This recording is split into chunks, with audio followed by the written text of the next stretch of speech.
Pessoal, vamos trabalhar um pouquinho com o esquema para demonstrar aqui a reabsorção renal, tá certo?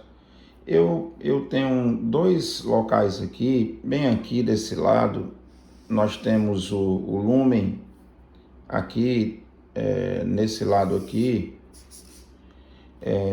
o lúmen do túbulo renal, tá?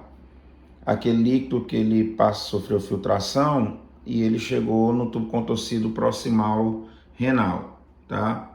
Aqui no meio, né, cada unidade dessa aqui, isso aqui é uma unidade, isso aqui é outra unidade, aqui é outra unidade, aqui é outra unidade, são as células do túbulo renal, a célula do tubo contorcido proximal, tá certo? Sendo aí exemplificado para vocês, tá?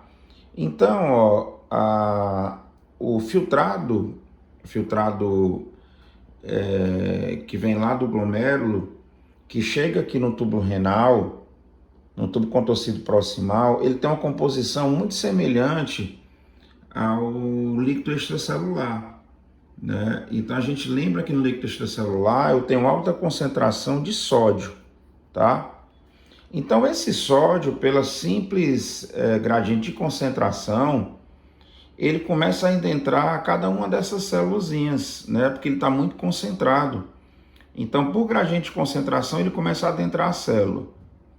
Como a quantidade de sódio não pode ficar alta dentro da célula, né? A gente tem exemplificado aqui, ó, a bomba de sódio e potássio, transporte ativo primário, gastando ATP, que ela está livrando cada célula dessa do seu sódio, jogando ele aqui para fora, né, para os vasos sanguíneos, né? O sódio está sendo reabsorvido. Então, cada vez mais a concentração de sódio ela está sendo aumentada, né? Então, ela aqui, ó, ela está aumentando a concentração de sódio. Como o sódio fica muito concentrado,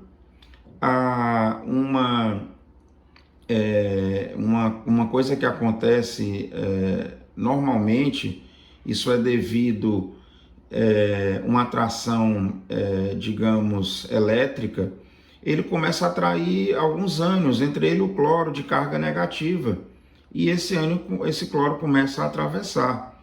Ou seja, nós já temos aqui no tubo contorcido proximal reabsorção de sódio e cloro. Como esses dois formam um sal, começa a gerar um gradiente de concentração favorável a quem? A água, a osmose.